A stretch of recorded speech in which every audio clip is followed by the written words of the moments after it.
soube que sua madrasta morrera. Existem lugares especiais para os bruxos, pes, trevis, cancorete. Crê-se que os feiticeiros têm a faculdade de matar os animais e algumas vezes os homens, atirando contra eles sortilégios, e sugestionando um bom número.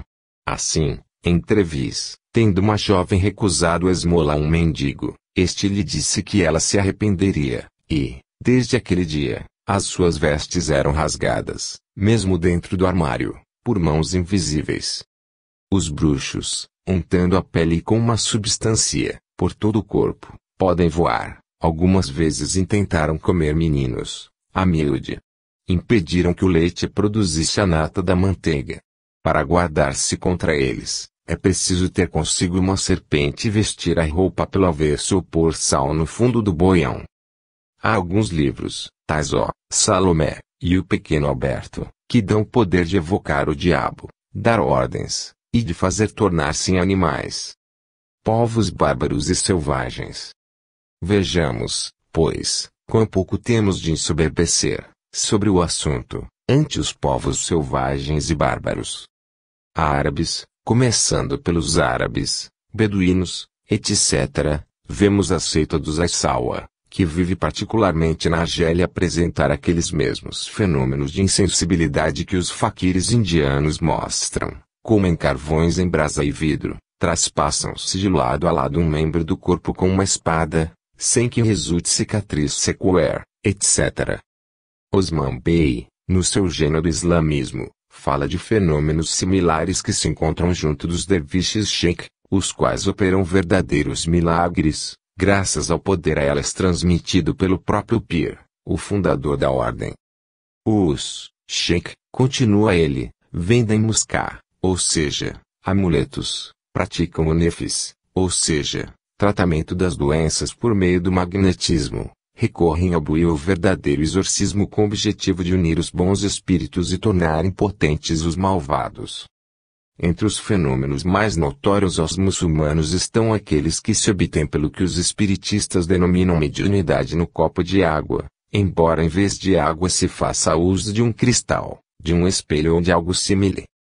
Laborde, em estudo sobre a magia egípcia, fala de um mago árabe, de nome Archimed, o qual chamava um rapaz qualquer dos presentes, fixava-o nos olhos, vertia-lhe tinta na cavidade da mão, e depois, ordenando-lhe olhar para ela, lhe fazia aparecer a pessoa que os assistentes designavam.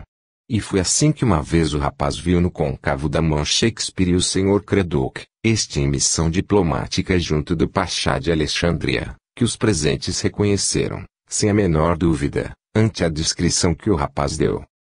Na colossal obra da exploração científica da Argélia, relatório de El Akashi, Sileki, as gentes de Trípoli são afamadas por sua sinceridade e pelo grande número de Medidub, Pag. 100. Medidubim se chamam lá aqueles indivíduos que, sob o influxo de especiais circunstâncias, caem em um estado que lembra dos convulsionários de S. Medardo.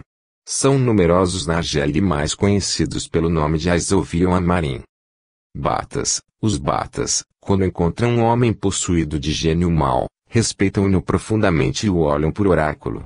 Mostram-me, diz célebre viajante, com respeito, uma jovem dita filha do demônio, porque o pai é louco. E sempre visitada pelos maus gênios, e logo todas as suas vontades se executam. Nos Nias, Modigliani nota que se escolhem para magos ou médicos, em Eru, aqueles atingidos de alguma especial deformidade, ainda que esta seja das deformidades mais desprezíveis. Acima de tudo, escolhem aqueles que os gênios, bela, tornam loucos de súbito, demonstrando deste modo que os designam seus intermediários. Então, fazem-nos sair do povoado, para viverem sobre as árvores, e, quando seus patrícios os descobrem empoleirados, agarram-nos e os fazem descer, confiando-os ao chefe mago, que os instrui por espaço de 14 dias, durante os quais devem banqueteá-los toda a vila e os mestres, mas, à sua volta, por toda a vida, são altamente mantidos, e assim é que muitos fingem de loucos para conseguir a frutuosa honraria. Peru. Existiam no Peru, além dos sacerdotes e virgens sagradas, Os magos ou profetas de ordem secundária que improvisavam profecias, chamados Exilok, em meio de convulsões e contorções terríveis, e eram venerados pelo povo e desprezados pelas classes mais cultas. Os patagônios têm magas e médicas que profetizam em meio de acessos convulsivos. Podem ser eleitos ao sacerdócio também os homens, porém devem vestir-se igual às mulheres e ter demonstrado, desde a juventude, particulares disposições. Os epilépticos são eleitos por direito, porque possuem um espírito divino. Entre os índios Caraiás, Brasil, se torna médico mago qualquer que tenha nascido ou se revele epiléptico, nervoso, disposto, pois, a nevrose desde o nascimento. Nos Diogeric da Austrália do Sul, tornam-se médicos os que veem desde a infância o diabo, o que neles provoca medrosos sonhos, na modalidade de íncubos. Os adivinhos entre os cafres. Os cafres são um povo em extremo supersticioso. A superstição tem grande importância nas relações da sua vida, e faz parte das leis, dos costumes, da religião. O sistema religioso consiste na veneração do espírito dos mortos, a Madlozi. Isanos e Ozangoma chamam-se os adivinhos, os quais se podem considerar os sacerdotes dos cafres, e são os intermediários entre vivos e mortos, sua influência para o bem e para o mal, e assim o seu poder sobre o coração dos cafres, é sem limites. A arte da adivinhação pode ser exercitada tanto pelos homens quanto pelas mulheres, e todos que cumprem estes encargos formam uma classe bem distinta entre as raças sul-africanas. Os europeus confundem os adivinhos com os magos. Entretanto, na interpretação dos cafres, os adivinhos são uma seita religiosa que funciona para bem do povo. O dar um Izangoma adivinho, o título de um Takati mago, é infligir-lhe a mais grave das ofensas, igual a, na Europa, chamar ladrão a um policial. Entre os cafres, o adivinho é protetor do povo, a ele incumbe desmascarar os réus, os bruxos, e submetê-los a juízo e penalidade. Enquanto o mago exerce a arte no seu próprio interesse, o adivinho trabalha para o bem comum, como empregado do Estado. Antes de eleger um adivinho, prova-se a sua idoneidade na descoberta de malfeitores, no encontrar objetos perdidos, no reconhecer uma enfermidade e sua causa. Porém, pode ter outros dons, e há especialistas para chuva, granizo, trovoadas, ervas, etc. O adivinho é também perito na arte médica. Mas, acima de tudo, deve estar capaz de comunicar com os espíritos dos mortos para revelar seus auspícios. Aqui, a imaginação e o engano cooperam para resolver a tarefa. O que tem nervos sensíveis e sonhos agitados é considerado idôneo para relações com os amadlos e espíritos dos mortos, e é por isto que as mulheres têm maior predisposição. Ninguém pode, por si só, declarar-se adivinho. Os candidatos devem ser instruídos durante algum tempo por um adivinho sábio, escolhido entre os mais idosos da raça, e é nomeado com o consenso dos chefes. Na primavera, com a renovação das folhas, aparecem os primeiros sintomas dos futuros adivinhos.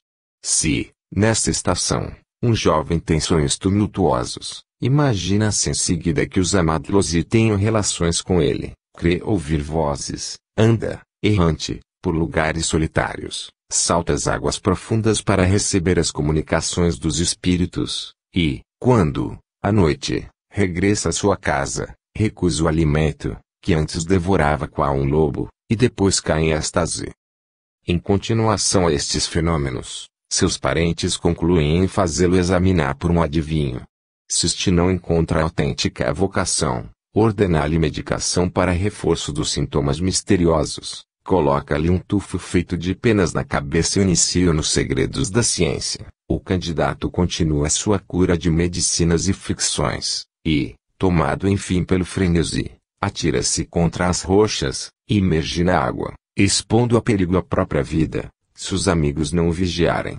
Conjura serpentes e as enrosca em redor do corpo e do pescoço, enquanto isso, emagrece visivelmente, o que lhe aumenta o valor, porque os indígenas têm escassa confiança nos adivinhos gordos. Muitos colegas vêm à sua cabana, e não raro disputam entre si sobre a arte que exercem, taxando-se um ao outro de mistificador e ignorante. Depois de algum tempo, o adivinho se acalma, volta o apetite, seu sono então mais tranquilo, e começa a exercitar-se na busca de objetos perdidos. Antes de ser reconhecido publicamente, deve, ante o povo, passar por um exame. Em lugares de esconderijo são postos diversos objetos, e, se sozinho não sabe encontrar, outros adivinhos vêm em sua ajuda. Se a prova dá bom resultado, é declarado verdadeiro adivinho. Entre os cafres não se celebram consagrações sem carne e sem cerveja, e os mestres do novo colega, depois de lhe haverem revelado os segredos da ciência, por temor de que se afaste e torne ao viver anterior, matam-lhe o rebanho para uma festa pública. Os amigos lhe fazem dádivas para atender às primeiras necessidades, e depois, com uma boa dose de astúcia e de desenvoltura, manobrando pelo faro seus clientes, poderá procurar riquezas. Se os seus auspícios se cumprem, torna-se célebre e faz em breve frutuosa clientela. Se equivoca, basta que diga, e assim os espiritistas, que hoje os espíritos o enganaram ou que estavam em lua má, ou que não quiseram pressagiar coisa alguma. Curiosa é a confissão de velha maga cafre, chamada Paula, que vive em Maranhão, convertida há 12 anos ao cristianismo, e que foi durante 40 célebre adivinha. Quando eu era jovem, narra ela, depois de haver dado à luz meu terceiro filho, adoeci de convulsões, tive visões e fiquei magra qual um pau. Meus parentes interrogaram um adivinho, e meu pai, que era célebre nessa arte, disse: trazei-a a mim, quero fazê-la clarividente. Meu marido se opôs primeiramente, temendo ter de gastar muito dinheiro, mas afinal fui levada a uma adivinha que, junto com meu pai, me ensinou a ver claro nos mistérios. Levaram-me as 3 excelentes medicinas de bondade, de mansuetude, de conformidade com os espíritos dos mortos. Bebi-as por 30 dias, e depois fui com essas bem lavada e esfregada.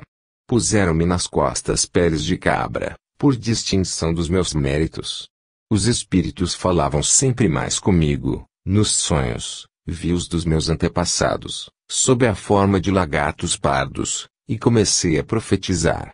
Depois de todas as provas, fui declarada hábil, conduzida à minha terra, onde me foi feita a honraria de grande festa, mataram-se bois, bebeu-se a cerveja dos cafres, os meus mestres tiveram a dádiva de 2 bois. Peguei um galo, ao qual dava a beber umas medicinas, coloquei-o no teto da minha cabana, e ali permaneceu, dia e noite, a fim de que visse, avisando-me com o seu cantar, a chegada dos meus clientes. Quando as convulsões estavam para me assaltar, eu gritava: depressa, depressa, vinde em meu auxílio, os espíritos me assaltam. O povo acorria, cantava e dançava, pisando-se os pés. Há cerca de 17 anos, o juiz de Maritzburg mandou chamar-me porque fora roubado em 2 cavalos. Eu lhe disse: ide à cascata de Ungeni, lá encontrareis os cavalos, amarrados, mas os ladrões lhes cortaram a cauda e a crina. Muitos policiais foram mandados ao local por mim indicado, e encontraram os animais, conforme eu havia dito. Os ladrões, que estavam prontos para os levar, foram aprisionados.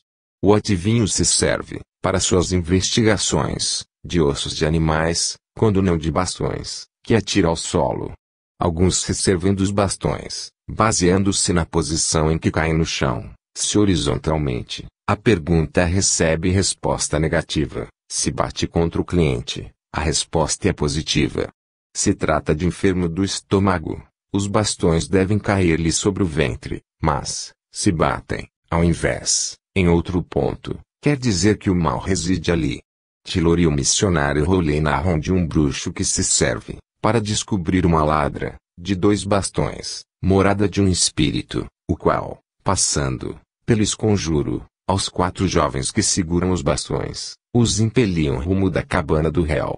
Os 4 jovens, com efeito, excitados pelas contorções e gritos do bruxo, depois de alguns minutos foram presa de nervoso tremor, que se transmudou em verdadeiras convulsões, durante as quais, em carneira louca pelas moitas, foram cair esfalfados e sujos de sangue na cabana de uma entre as mulheres de um chefe, que era ladra. Na Índia. Passando a Índia, a terra clássica da magia e do ocultismo, encontramos os faquires, que são brahmanes de 2 graus, os quais já cumpriram um largo período de iniciação, e são especialmente destinados a produzir fenômenos espiritistas. Constituem, diremos com linguagem europeia, os médiuns da Índia. Luiz Jacoliot, cônsul em Benares, pôde aproximar-se de mais de um, e, ainda que não crendo nas suas teorias espiritistas, certifica que 1 graus, não dão representações públicas, em que a reunião de mais de uma centena de pessoas impossibilitaria o controle. 2 graus, não são acompanhados de nenhum assistente ou comparsa. 3 graus, apresentam-se dentro de casa completamente nus, salvo uma cinta de pano, com a largura não superior à da mão.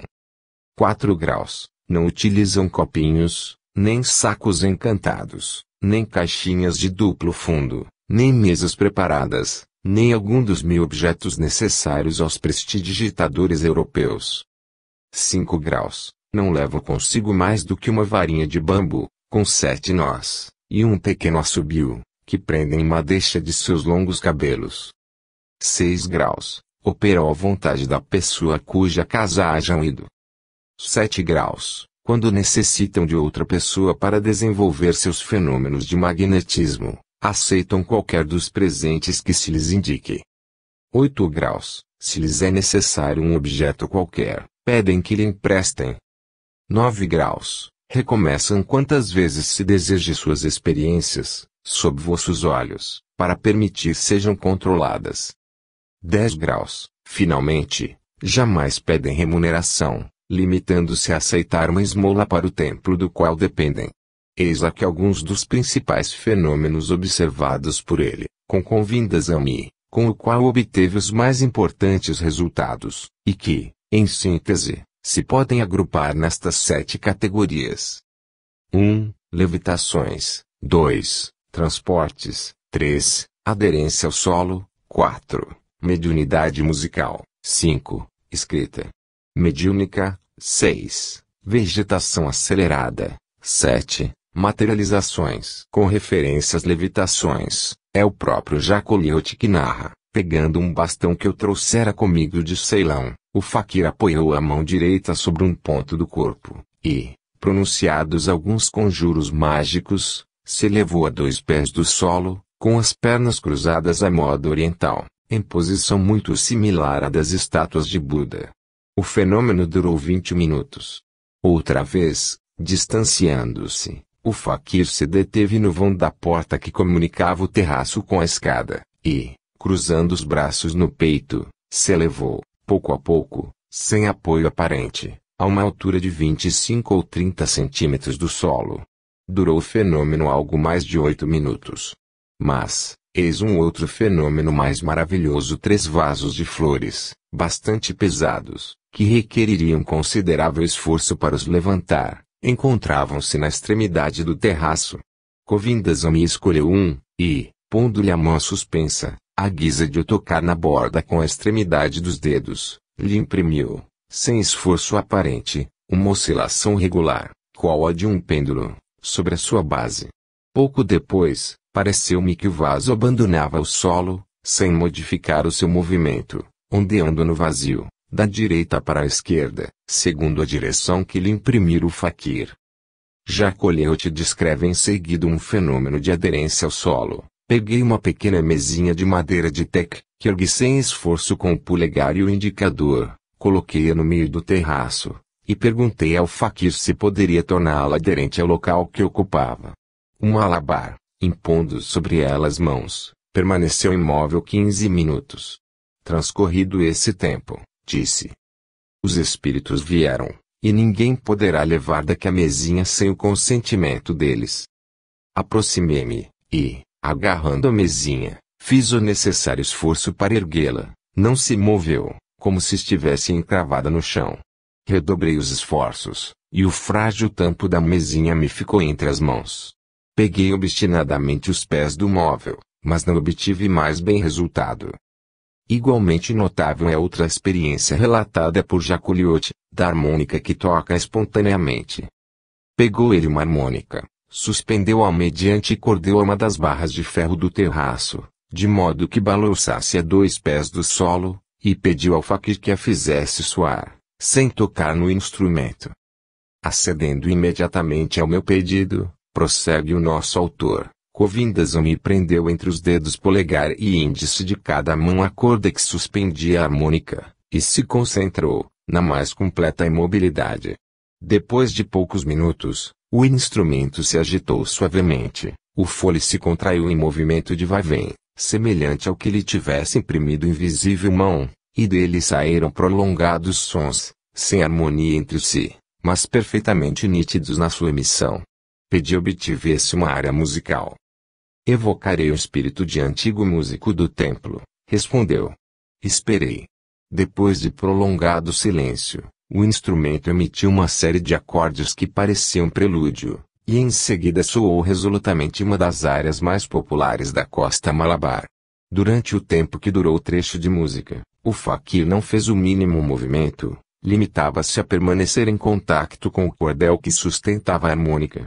E agora vejamos a escrita direta.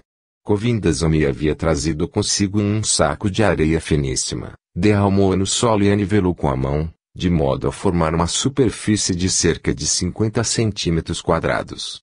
Pediu que me colocasse em frente a ele, com uma folha de papel e lápis.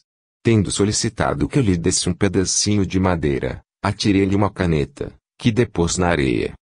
Escuta, disse-me. Eu evocarei os espíritos. Quando vires erguer-se verticalmente a caneta e ficar em contacto com o solo, por uma das suas extremidades, poderás escrever no papel o que quiseres, e vê-lo-ás reproduzido na areia. Estendeu, então, horizontalmente, as mãos para diante, murmurando as fórmulas secretas das evocações. Ao término de alguns minutos, a varinha de madeira se elevou, e no mesmo instante fiz correr o meu lápis sobre o papel, traçando ao acaso as figuras mais estranhas. Vi a caneta de madeira copiar súbito, fielmente, todos os meus movimentos, e os arabescos caprichosos que eu estava desenhando desenvolverem-se de trás de Govindas sobre a areia. Quando me detive, o improvisado lápis parou também. Pensa, disse-me o faquir, numa palavra sânscrita, porque os espíritos se servem com maior facilidade deste idioma. Estendeu as mãos, como fizera antes, o lápis mágico se moveu gradativamente, e traçou, por uncha, o vocábulo que eu havia pensado. Entre as pretensões mais estranhas dos faquires, escreve Jacques está de influir sobre a vegetação e de poder acelerar de tal modo seu desenvolvimento, que obtém em poucas horas resultados que, ordinariamente, requerem longos meses de cultivo. Jacques pensara sempre tratar-se de um truque, pelo que, avaliando a poderosa mediunidade do faquir, decidiu pedir-lhe a reprodução do fenômeno, em condições que lhe permitissem o controle. O faquir aceitou, querendo apenas que lhe dessem a terra de um ninho de cariás, termitas, comuníssimas na Índia. Mandei meu criado trazer um vaso de tamanho ordinário e algumas sementes de diferentes espécies. Entreguei a Govindas o vaso cheio da terra pedida. O faquir diluiu lentamente com um pouco de água, murmurando os metron. Quando julgou que a terra estava suficientemente preparada, pediu-me que lhe desse uma semente à minha escolha, e ainda alguns côvados de qualquer tecido branco. Apanhei ao acaso uma semente de mamoeiro, e, antes de a entregar ao faquir, cortei ligeiramente a película da semente e lhe a dei, com alguns metros de musselina de mosquiteiro. Dentro em pouco, dormirei o sono dos espíritos, disse-me Govindas Jura-me que não tocarás em mim, nem no vaso. Prometi. Então, plantou a semente na terra, que havia reduzido a estado de lama líquida, plantou também, num ângulo do vaso, o seu bastão de 7 nós, signo de iniciação, que não abandonava jamais, e que serviu de sustentáculo sobre o qual estendeu a musselina que eu lhe dera. Em seguida, acocorou-se, estendeu as mãos horizontalmente sobre o vaso, e caiu em estado de completa catalepsia. Transcorreram 2 horas sem que o mais insignificante movimento revelasse vida nele. O sol descambava quando o leve suspiro me fez estremecer. O faquir voltara a si. Fez sinal para que me aproximasse, e, tirando a musselina que velava o vaso, me mostrou, fresca e verde, uma tenra planta de mamoeiro, com cerca de 20 centímetros de altura. Para fazer germinar uma semente de mamão, em condições normais, são necessários nada menos de 15 dias. O faquir pegou-o certo de um braseirinho dos que se encontram em todas as casas da Índia, colocou-o em meio do terraço e pôs perto dele um prato cheio de pós odoríferos. Feito isso, acocorou-se no solo, na posição que lhe era habitual, e encetou longo cântico. Terminado este metron, imobilizou-se, com a mão esquerda sobre o coração e a direita sobre o bastão de 7 nós. De pronto, uma nuvem fosforescente se formou no meio do recinto, e de todas as partes certas sombras de mãos saíam da nuvem e nela voltavam a entrar, com rapidez. Ao cabo de alguns minutos, muitas dessas mãos perderam aparência vaporosa, e semelharam mãos humanas. Perguntando ao faquir se me seria possível tocá-las, uma, destacando-se do grupo, veio apertar a mão que eu lhe estendia. O espírito está ali, ainda que uma só de suas mãos seja visível, disse Govindas a mim. Podes falar-lhe, se desejas. Perguntei então se consentia em deixar-me uma lembrança. Por toda a resposta senti aquela mão esvair-se na minha, e voltejar na direção de um ramo de flores, do qual tirou um botão de rosa, que me atirou, e depois desapareceu. Pouco a pouco, todas as mãos se desvaneceram, a nuvem de onde pareciam sair gradativamente sumia, à medida que as mãos pareciam desmaterializar-se. A estes fenômenos sucederam outros mais maravilhosos ainda. Um instante depois da desaparição das mãos, uma nuvem, semelhante à primeira, veio sobrevoar por cima do pequeno braseiro. Pouco a pouco, revestiu forma humana, e distingui o aspecto de velho Brahmane sacrificador, ajoelhado próximo ao braseiro. Quando o Brahmane desapareceu, ouvi bizarra modulação executada com um instrumento que me pareceu ser harmônica. Os sons, distantes a princípio, se aproximaram a tal extremo que pareciam sair do recinto vizinho. Pouco depois, pareceu-me ouvi-los na minha alcova, e vi arrastar-se ao largo da parede o fantasma de um músico, do pagode, que tirava de uma harmônica os sons flébeis e monótonos que caracterizam a música religiosa dos indianos. Quando terminou de dar a volta pela minha habitação e pelo terraço, o fantasma desapareceu. Mas, entre nós, os faquires indianos são mais notados pelos fenômenos da invulnerabilidade e pelo fenômeno de sepultamento e pseudo-ressurreição, do qual refiro um exemplo extraído de um livro intitulado A Corte de Hundjetling, de Amy Osborne. O faquir declarou estar pronto para sofrer a prova. O Marajá, o chefe Sikh e o general Ventura reuniram-se junto de um túmulo de tijolos, expressamente construído. Sob suas vistas, o faquir obturou com cera todos os orifícios do corpo que pudessem dar entrada ao ar, exceto a boca. Foi envolto num saco de pano, e, segundo seu desejo, se lhe revirou a língua para trás, de modo a tapar-lhe a garganta. Súbito, caiu em estado de letargia. O saco que continha um corpo foi fechado, e o Marajá lhe apôs o seu selo. Colocou-se depois o saco em um féretro de madeira, fechado a chave e selado, que foi introduzido na tumba, pondo-se-lhe em cima a terra socada, na qual se semeou cevada, e, por fim, postadas sentinelas em redor, com ordem de vigiar dia e noite. Não obstante todas estas precauções, ao Marajá restavam algumas dúvidas. Por 2 vezes, nos 10 meses durante os quais o faquir ficou sepultado, fez abrir em sua presença a tumba. O faquir estava no saco onde fora envolto, frio e exânime. Decorridos os 10 meses, fez-se a exumação definitiva. O general Ventura e o capitão Wade viram abrir os cadeados, romper os selos e retirar a caixa do sepulcro, e deste o corpo do faquir. Nenhum batimento no coração, nem no pulso, indicava a presença da vida. Uma pessoa introduziu o dedo na boca do desenterrado, e restabeleceu a posição normal da língua. Unicamente na parte superior da cabeça permanecia um calor sensível. Derramando-se com lentidão água quente na cabeça dele, obteve-se, pouco a pouco, algum sinal de vida. Ao termo de 2 horas de cuidados, o faquir se ergueu e começou a andar. Este maravilhoso homem conta que, durante o seu sepultamento, teve deliciosos sonhos, e que o instante de despertar é sempre penoso. O Erzspiegel, 1909, registra algumas façanhas de faquires que o missionário alemão Schmid afirma ter presenciado. Um jaguim, de nome Hassan Khan, convidou-o certo dia a pôr a mão sobre a mesa e pedir o que mais lhe agradasse. Schmid pensou em uma garrafa de rum, fechou a mão, retirou-a depois de debaixo da mesa, empunhava a garrafa.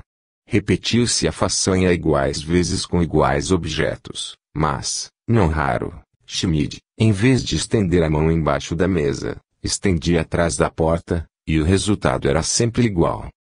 Outro faquir, chamado Govind Vanin, lhe espalhou areia aos pés e deu um pedaço de papel e lápis, pronunciou seus conjuros, pediu-lhe que desenhasse qualquer coisa no papel. Schmid fez um desenho, que apareceu imediatamente na areia. Mas, o lance mais extraordinário foi quando o faquir pegou um novelo e, com a extremidade do fio preso na mão, atirou o novelo para o ar. O fio começou a desenrolar-se e a subir até desaparecer. Então, ordenou a um menino que subisse por aquele fio. O menino obedeceu e em breve desaparecia também. O homem mandou depois que descesse, e não foi obedecido. São fatos tão estranhos que provocam cepticismo. No Extremo Oriente, mongóis, Kernan diz que, entre os povos nômades da Mongólia, os fenômenos apresentados pelos magos fetiches, xamã, são totalmente símiles à epilepsia, pelos furores e suas visões, que ambos os estados se confundem, como ocorre com os gregos e os latinos, sob o nome único de doença sagrada. E sempre se acreditou que fossem devidas a alguma influência sobrenatural, benigna ou maligna, conforme o que se procedia para aplacá-la ou expeli-la. Em certas tribos siberianas, a virtude mediúnica, a força siamana, sobrevém de pronto, qual a enfermidade nervosa, manifesta-se por debilidade e tensão nos membros, tremores e gritos inarticulados, febre ou acessos convulsivos, epilépticos, até que os atingidos caem em insensibilidade, pois pegam e atiram para cima ferros candentes, sem dano algum, tornam-se delirantes até quando, de improviso, apanham o tambor mágico e começam as manifestações. Depois se acalmam. Se encontram oposição ao seu profetar, tornam-se estúpidos ou loucos furiosos. Entre os chineses, passando a China, encontramos, nos conventos dos lamas, monges budistas, as mais maravilhosas práticas espiritistas, e, entre outros, os fenômenos de invulnerabilidade. Nos souvenirs d'un voyage dans la Chine et la Tartare, escritos pelo Padre Ock, antigo missionário apostólico, Indivesme, obra citada, se encontra o relato de maravilhoso caso de invulnerabilidade de um lama, o qual, abrindo o ventre com a faca sagrada, recolheu na mão direita um pouco de sangue do seu ferimento, levou-o à boca, nele soprou 3 vezes, e depois o atirou para o ar, emitindo grande grito, passando em seguida, rapidamente, a mão sobre a ferida do ventre. Tudo voltou ao estado primitivo, sem que ficasse traço da diabólica operação, salvo extremo abatimento. Nem todos os lamas têm poder para esta prodigiosa ação, que, mais das vezes, só se encontram nos dos últimos graus da hierarquia. Os lamas mais autorizados mostram, em geral, horror a semelhantes espetáculos. Abrir o ventre é um entre os mais famosos se é famosos perversos, que possuem os lamas. Os demais, ainda que do mesmo gênero, são menos grandiosos e mais em voga, e consistem em passar repetidamente a língua por um ferro ardente, em fazer incisões no corpo, sem que, um instante depois, reste o mínimo traço, etc., etc. Tirpanov cita um método em uso no Tibete, para descobrir os objetos roubados. O lama se serve, para este escopo, de mesinha quadrada ante a qual se senta no solo, e pousa sobre ela a mão, lendo um livro. Ao cabo de meia hora, ergue-se, tirando a mão da mesa, porém mantendo-a na mesma posição, como se ainda a tivesse pousada. A mesa se eleva do chão e se dirige em algum rumo. O sacerdote a segue sempre com os braços estendidos, mas, algumas vezes, isto se prolonga e fatiga, tanto ela se apressa. Assim, a mesinha vai colocar-se sobre o lugar onde jaz o objeto roubado, ou dele perto. No caso que presenciei, diz Tcherpanov, a mesa se projetou a grande distância, cerca de 30 metros, porém, o objeto buscado não foi recuperado. Mas, na direção indicada pela mesa, estava a cabana de um colono russo, que, tendo notícia do fato, se suicidou. O suicídio despertou suspeitas, foi revistada a cabana e nela encontrada, escondida, a coisa roubada. John Bale, que percorreu a Ásia em 1719, referiu que, tendo sido roubado um comerciante russo perto de uma tribo mongol, certo lama pegou um banco, fê-lo girar e revirar várias vezes, até que este, por si, rumou em direção da tenda do larápio. Para ali se transportou o lama, que ordenou a restituição da fazenda roubada, e foi obedecido. Entre os japoneses, a crença nos espíritos dos mortos é tão viva que a religião popular, o sintoísmo, se reduz, em última análise, no culto dos mortos, e existem certos médiuns, denominados Isico. São jovens de 15 a 20 anos, que não têm domicílio estável, mas percorrem o país em busca de clientes. O método das suas evocações é o seguinte: sobre um tabuleiro põe uma taça de porcelana cheia de água, o experimentador escreve o nome da pessoa, com a qual deseja entrar em comunicação, sobre larga tira de papel, que enrola e imerge em água, fazendo Isica 3 aspersões. Este, com a cabeça apoiada entre as mãos, murmura orações até que seja evocada a alma do morto ou do ausente, a qual se apodera do médium e pela sua boca responde às interrogações que lhe façam. A magia entre os antigos gregos, hebreus, etc. Dos selvagens, passando aos povos antigos, vemos repetirem-se, quase, os mesmos fatos. Médiuns e magos se encontram nos povos escandinavos e teutônicos, cujos reis, a darmos crédito a Sasson, o gramático, e a João e Olão Magno, se valiam largamente de artes mágicas nas suas guerras. Segundo Tácito, na Germânia as mulheres particularmente sobressaíam na magia e na arte adivinhatória. A magia foi praticada por todos os povos do Antigo Oriente, caldeus, assírios, babilônios e persas, cujos sacerdotes e magos, dizendo, que se pronuncia mag e se traduz por grande, se dedicaram largamente à astrologia e a todas as ciências ocultas, e assim é que sua denominação se torna sinônima de nigromante.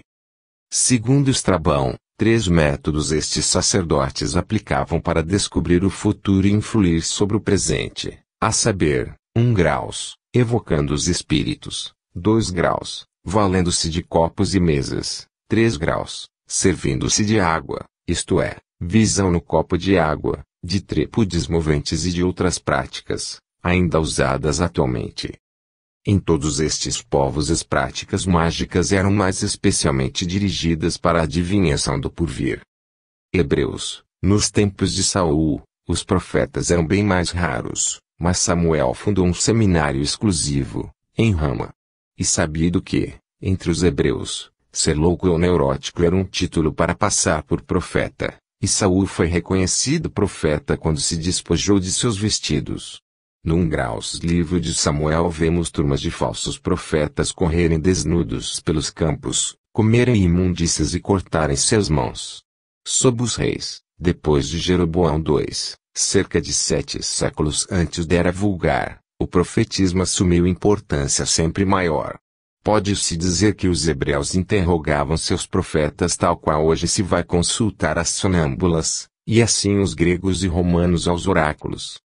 Gregos, em todos os graves assuntos, os governos helenos expediam a Delfos, para que trouxessem as respostas, plenipotenciários, chamados teori, e também os romanos, pois não tinham oráculo nacional, se voltavam, em caso de necessidade, para lá.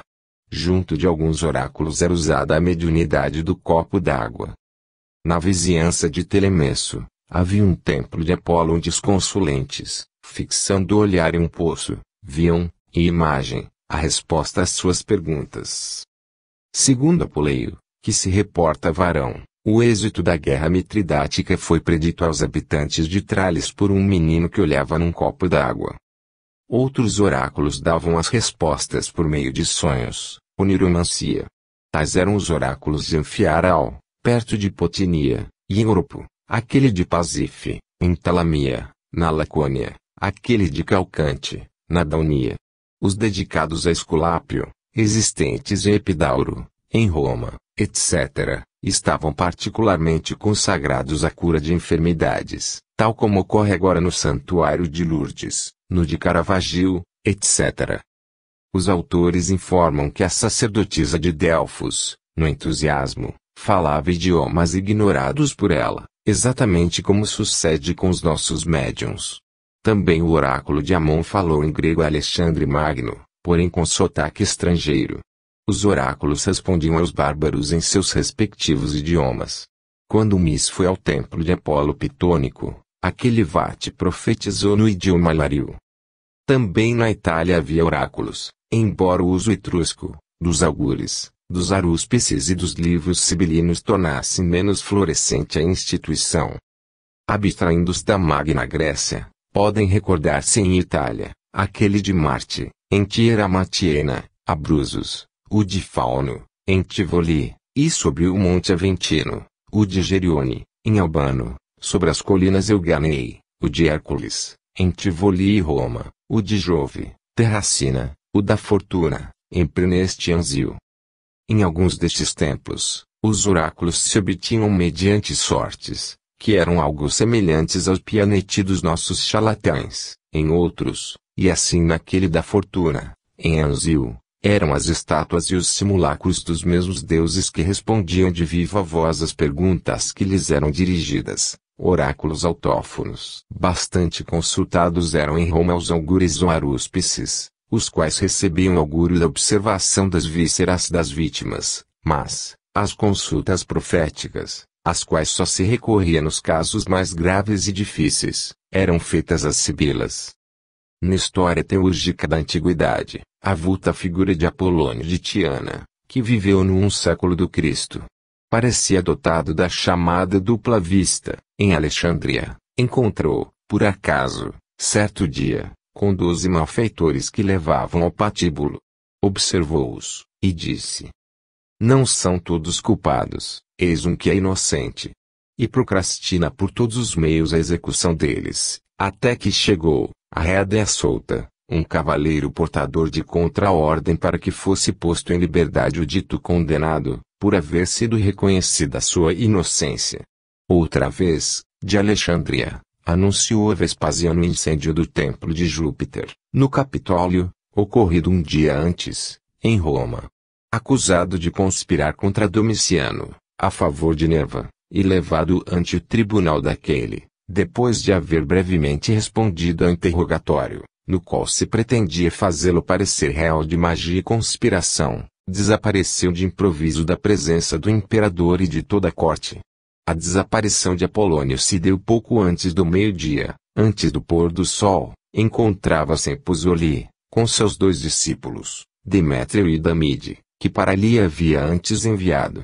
Certo dia, enquanto ensinava filosofia, sob os pórticos de Éfeso, ele baixou o tom da voz, como que tomado de espanto, e gritou: ferido, ferido tirano. Alguns dias depois, chegou a Éfeso a notícia do assassino de Domiciano, e o dia e a hora da morte estavam perfeitamente concordes com as indicadas por Apolônio. Entre o Messias e os apóstolos, são conhecidos os dotes taumatúrgicos de Jesus.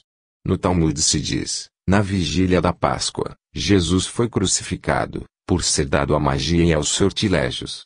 Bem frequentemente Jesus operava curas, com imposição das mãos. Todos os que tinham algum mal se precipitavam para ele, para tocá-lo. S. Marcos, como nota de Vesme, as curas logradas por Jesus, Deste modo, não eram sempre instantâneas, mas demandavam, às vezes, a repetida aplicação da sua virtude curativa, revestindo as formas de simples fenômeno espiritista. Não direi, para abreviar, das transfigurações de Jesus, a exemplo daquela notabilíssima do Monte Tabor, presentes os apóstolos Pedro, Tiago e João, as quais se assemelham às odiernas transfigurações dos médiuns. Nas atuais sessões espiritistas, o médium frequentemente se transforma e assume a imagem do espírito que opera ou nele parece operar. Apóstolos, frequentes entre eles os fenômenos espiritistas. Nos Atos dos Apóstolos, capítulo 2, se lê, todos estavam recolhidos juntos, em comum pensamento. Subitamente, veio do céu um ruído como de impetuoso vento que sopra, encheu toda a casa onde estavam. E lhes apareceram como que línguas de fogo, e pousaram sobre cada um. E todos foram cheios do Espírito Santo, e começaram a falar línguas estrangeiras, segundo lhes fazia o Espírito raciocinar. Dives-me nota a esse respeito, pelo que concerne às línguas de fogo, basta observar que um fenômeno comuníssimo é a aparição de luzes no ar ou sobre uma parte qualquer das pessoas que assistem a uma sessão espiritista. Conhecidíssima é, enfim, a rivalidade surgida e o paralelismo dos fenômenos entre os apóstolos e os magos, dos quais queimaram os livros publicamente. Entre estes, o mais celebrado foi Simão de Gitum, conhecido sob o nome de Simão Mago. Nos Atos dos Apóstolos se admite que ele operava coisas extraordinárias por meio de artes mágicas, fazia andar estátuas, precipitava-se nas chamas, sem se queimar, assumia formas diversas, evocava sombras e produzia fenômenos de transportes, e tudo isso, segundo ele, com a ajuda das almas dos mortos. Seu rival foi Simão Pedro. Muitas anedotas desta competição foram registradas. Certa vez, na corte de Nero, fez o mago de Giton aparecer, de improviso, grandes cães que se lançaram à cabeça dos apóstolos, ameaçando lacerá-los. Em outra oportunidade, Simão Mago desafiou Pedro, na presença do César, a elevar-se e voar nos ares. Na data pré-estabelecida, o bruxo subiu de fato sobre o Capitólio e de lá se atirou sobre as penhas que lhe ficam embaixo. Então, Pedro, que se encontrava entre os espectadores, pronunciou as seguintes palavras: Senhor Jesus, manifesta o teu poder, e não permitas que este povo, que em breve deve crer em ti, seja por mais tempo enganado com tais ilusões. E, apostrofando os espíritos, vós, espíritos que sustentais e conduzis este homem, eu vos conjuro, em nome de ANS Jesus Cristo, a abandoná-lo a si mesmo. Com efeito, subitamente abandonado, caiu Simão, e, se não morreu imediatamente, fraturou as duas coxas. No Baixo Império e na Idade Média.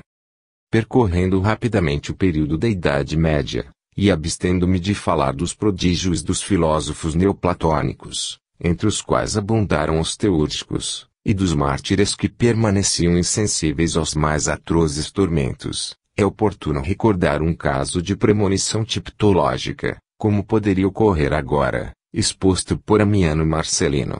Narra ele que, em 371, dois filósofos gregos, Patrício e Hilário, foram presos sob a imputação de haverem tirado o horóscopo para saber quem sucederia no Império Avalente. Submetido à tortura, Hilário confessou que, construímos de madeira de loureiro este infausto velador, infaustam ancmensulam, a imitação da cortina délfica, pois que a tínhamos consagrado ritualmente com secretos conjuros, e a pusemos em movimento.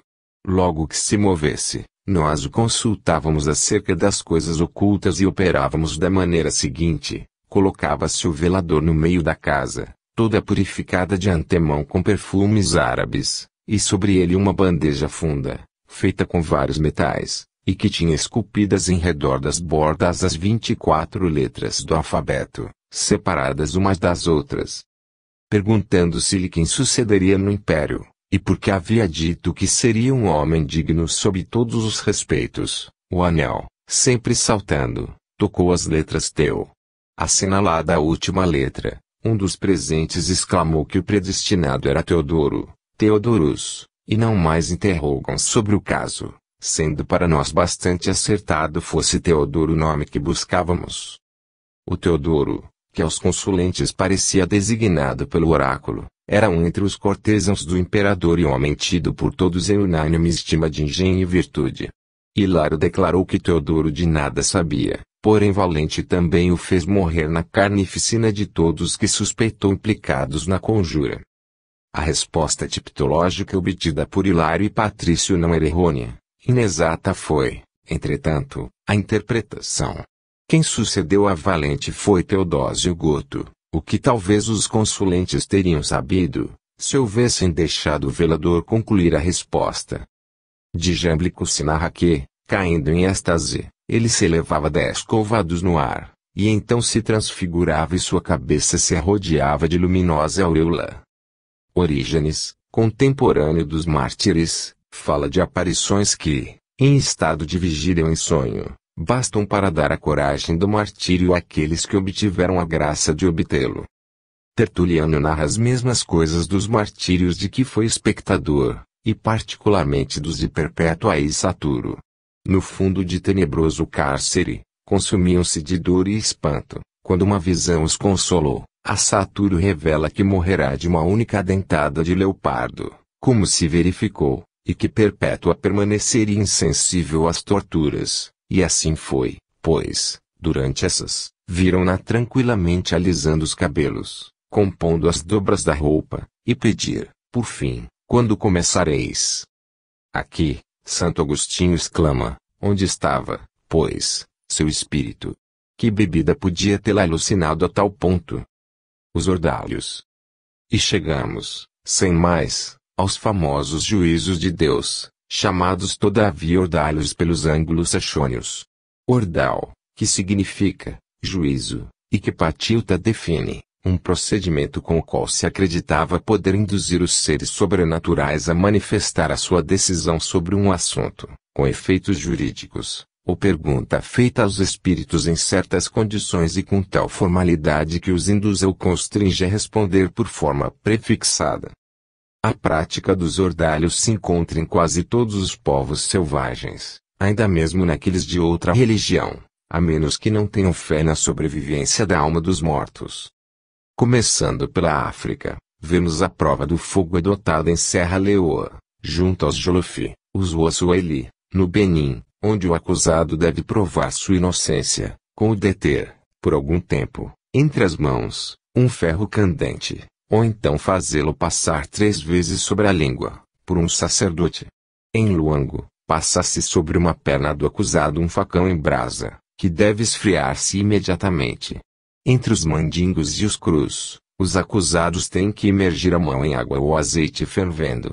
Em Bacalai, na Serra Leoa, perto do Suanica, o acusado deve extrair de caldeira fervendo qualquer objeto, o inocente triunfa, não assim o culpado, que se queima.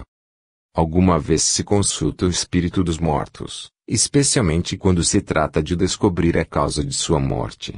Assim, segundo Coeler, Cruikshank, Wilson, o cadáver é pegado pelos bruxos, pela cabeça, e então, eles, sacudindo-o para lá e para cá, chegam à cabana do culpado.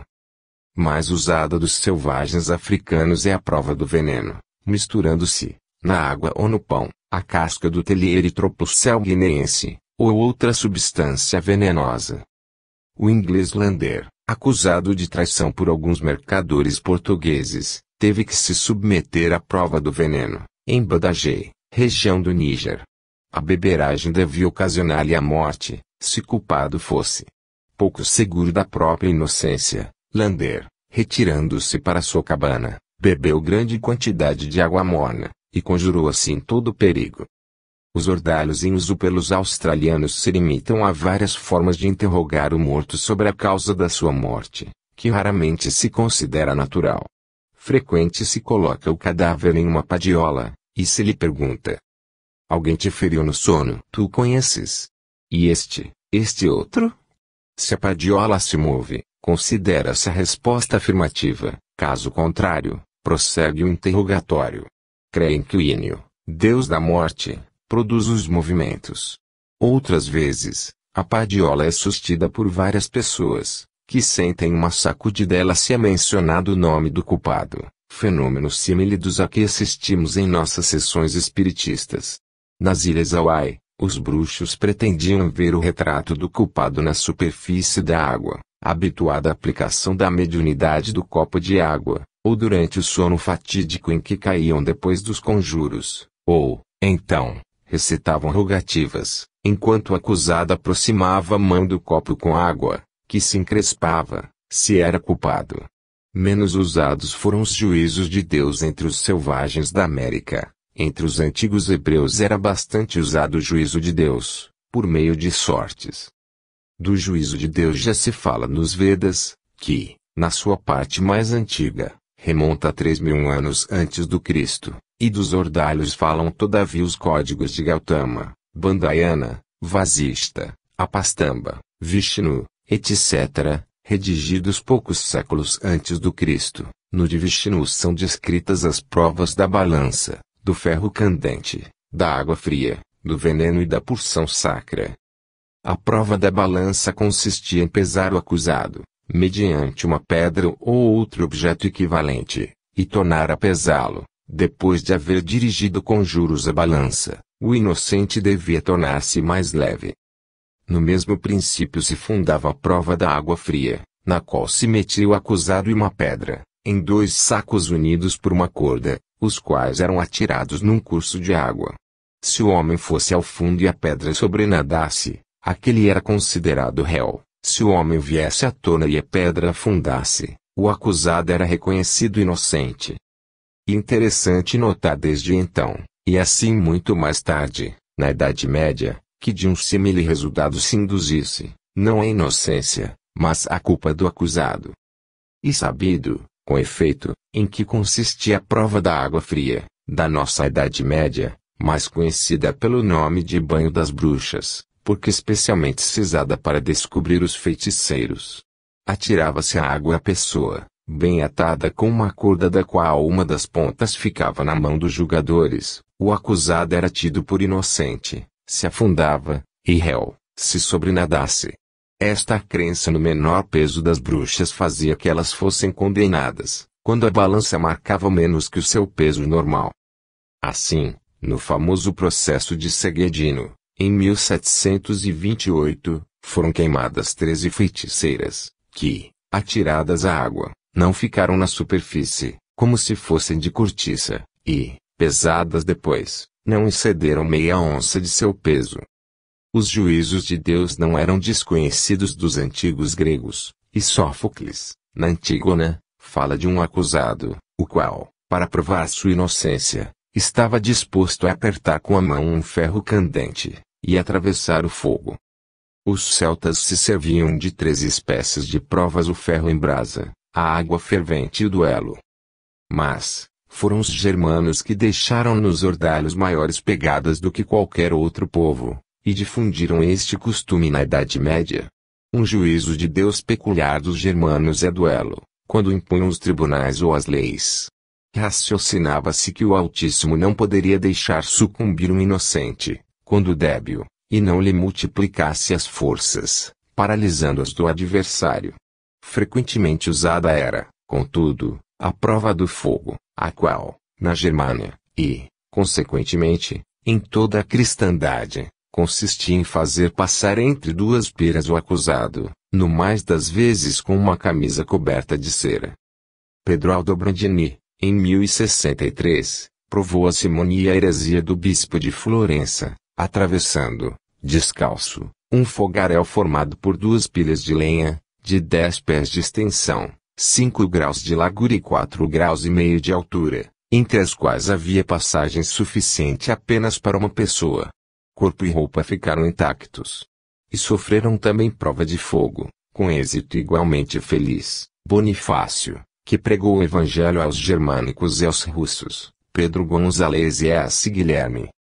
Na mulher de Carlos, o Gordo, acusada de adultério, vestiram uma camisa impregnada de cera e piche, e lhe deitaram fogo, mas, sem embargo, a inocente esposa ficou ilesa. Uma esplêndida prova de fogo se tem na história dos Camisardes. João Cavalier, testemunho ocular, referia. Meu cunhado, que era nosso chefe, em agosto de 1703 havia convocado uma assembleia dos olheiros de Carmes, perto